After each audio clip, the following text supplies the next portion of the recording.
Hey guys, Pedro here to tell you about the debut record from DieHumane, The Grotesque, out May 5th on Worm Group. This album has 17 tracks, 63 minutes in length, and they are an American heavy metal band. And I'll say heavy metal band because it's extremely hard to define them under just one umbrella. Now, as far as the design of the album is concerned, don't let 17 tracks in 63 minutes fool you. For those of you with short attention span, this album has great fluidity, super dynamic, very diverse from song to song. Doesn't give you a chance to really feel bored with the sound or with the experience because it's constantly changing, but it definitely keeps you connected because there's enough breadcrumbs throughout these songs for you to see the connection between them, even though at the surface the sound and experience it might be different from track to track. It's also an album that's built and designed to be appreciated in two different ways. If you listen to this record from start to finish, the interludes that the songs have, the intro tracks that are a part of the songs themselves, really give you a different experience going from first to last, where you see the more continuous flow and you see the better connection between the songs. If you're enjoying this album on a streaming service and you're listening to a song here and a song there, they go more direct to the point because you lose that intro, you lose that setting up that the record offers as a whole. So it's an album that really has two different ways of going at it. Both of them have merits and both of them offer slightly different experiences. As far as the sound is concerned, my God, this album has a fat production behind it. I love it. It's an album that just has so much warmth in all of the sound elements, and then it mixes in some different elements in order to create some more fluidity, in order to streamline the processes and make the songs feel a little bit more dynamic and definitely more texture. An album that brings in elements of prog, of doom, of jazz, of industrial. Everything comes to the table, and it's not like you're going to get one song that feels more towards one spectrum than another. They really blended these styles. They pretty much took the best that every single one of them has in store for you and brought them to the table in order to create DieHumane's sound signature, to create their own fingerprint, a fingerprint that becomes more and more apparent with every passing song. So now imagine a record that has that fat production behind it, that has great warm sound where everything feels so big, so textured, but so easy to digest, so easy to process. A sound that is really captivating, that brings you in, that makes you feel comfortable, that it embraces the listener and allows you to then just navigate and lose yourself within the experience. And it has so many great pieces, it has so many great driving forces, an album that doesn't depend just on one single element, and depends on all of them to really captivate the listener song in and song out.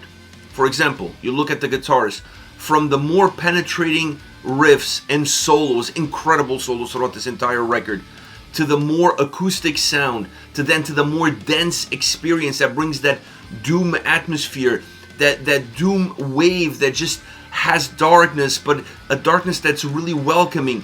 The guitars have all of these different pieces to them. They have all of these different sources of influences that make them extremely textured, extremely layered, but so nice to listen to because they're inviting in their presence, they're inviting in their sound, and definitely inviting what they put on the table. And the same thing could be said for the drums. I actually felt like the drums on this record allow the guitars to be as dynamic, as diverse, as eclectic as they are, because the drums are perhaps the one element on this album that stays a little bit more consistent from beginning to end. It doesn't vary as much, and that allows the drums to be this trampoline that then pushes the guitars forward, and depending on where they're landing, you're going to get a different atmosphere, you're going to get a slightly different sound experience from track to track. But the drum sound is extremely important in order to create this wave, or at least to start the wave, and push the guitars into the forefront,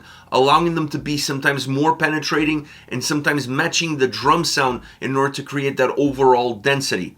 Then outside of the drums and guitars, you have pianos, you have strings, you have saxophone, you have electronic elements that add to that industrial sound that some of the tracks offer. So there are a lot of moving pieces on this record, but these moving pieces, specifically the piano, strings, saxophone, and electronic elements, are really important because they become those breadcrumbs that I was mentioning earlier. If the songs change, if the direction of the songs start to move, if the influences behind the tracks are different from song to song, infusing these elements, finding the right space for them, really allows the album to still have a red line from start to end and not sound repetitive with any single song that they put forward. That is the key element of the overall sound experience, and I really feel using the drums and guitars as the backdrop and then infusing all of these extra pieces to it, this becomes their signature sound going forward. Vocally, what can I say? Vocally, all I can really add is that it was a way of putting words to the emotion that the record carries musically. That's the best thing that I can say about the vocal performance on this record. I really enjoyed the backing vocals, the choir style that is used here and there. I enjoyed the electronic elements that they added to the vocals for the songs that needed more of that industrial vibe to be pushed forward. And then I also enjoy that more warm approach that brings in a doom experience, very typical of bands like Typo Negative, for example, even though I don't really consider them a doom band, but they did have some doom elements. But even Candlemass definitely is represented extremely well. That style, that warmth of delivery that just enhances what the sound has, enhances the lyrical content, and then just brings everything to the surface. I honestly really loved the diversity of sound that was matched by diversity of vocal approach, always finding the right one for the right song, for the right lyrical content. All around, this is an outstanding debut record, one of the best debut records I've ever heard, definitely the best debut record of 2023, hands down, and the year is only halfway through. It's just that good of an album. There's absolutely no soft spots. There is nothing to point at that you could say that this could have been done better, this could have been done different. No, this album is perfect from start to finish in the approach, in the execution, and in what it offers. As far as favorite songs are concerned, that is extremely hard to pick. Every single song on this record has so much to offer, has so much to give, that all of them are so great that it's really a difficult job to pinpoint 3 songs to kind of showcase as far as the whole record is concerned. But I try to pick 3 songs that have different elements from one another and that really separate themselves from the pack. King of Nothing is a perfect example of that. It's one of the opening songs and right at the beginning of the record, and it definitely has more of an industrial vibe from start to end. Perhaps the most balanced industrial sounding song that the record offers in its globality. It's a song that really has that as the backbone, and then it still infuses, it still finds a way to infuse some jazz elements into the sound, allowing those jazz elements to add a richness of experience and definitely make the song a lot more textured. I love the way everything moves. I love the direct approach that the song has, specifically in the heavier parts of the song, but it's a track that definitely moves up and down, up and down, up and down. And while the formula repeats itself, the song doesn't sound repetitive or boring. Great track all around. One of the heaviest as well of the album. Next you have Ghost. Ghosts is a song that has an incredible warm guitar sound. And it comes across with more electronic style approach as far as the vocals are concerned. Something that you get more from industrial bands. Now you're infusing that style of vocals in a song that has a much different guitar sound that almost doesn't match the vocals, but it works really well because it makes the vocals feel like they are at a distance. And feeling like they are at a distance adds value to the overall atmosphere that the guitar sound brings to this song. But the song doesn't just have great guitar sound. The saxophone really adds a deeper experience into the track. It allows you to lose yourself even deeper into the sound, into the track itself, allowing the chorus to be super explosive musically and vocally. It has tons of life, tons of brightness to it. But once you get into the verses, they definitely feel a lot more melancholic. They bring the mood down of the song. And when you create that valley and you extenuate the peaks with the chorus, you have a song that is very dynamic, but at the same time moves very subtly between them. So I really like this track because of it. It just has all the right pieces in the right place.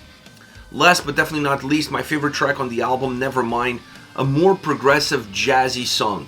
This is definitely one that holds that jazz element and brings into the forefront and allows that experience to be the common denominator from start to finish. It's a track that doesn't just sound like a progressive jazz song. Vocally, it's also very jazzy in terms of the tonality and delivery. The guitars are soulful, beautiful guitar sound in the solos, in the melodies, just a beautiful guitar performance, super stripped down, very emotional, very organic, very driven to the heart, and you can feel it. And when you add that to the vocal delivery and how the vocals come across with some choir, some backing vocals, really helping pushing the mood and the atmosphere, that sense of somberness, that sense of darkness into the forefront, the song becomes super complete. An incredible track all around, one that really pulls at your heartstrings, that really pulls at your emotions, and it's impossible not to vibe and connect with it because of it. This is it, DieHumane, The Grotesque, out May 5th. Let me know your thoughts on the band, on the singles. Use the comment section below. I'll be reading those and getting back to you. Take care, guys.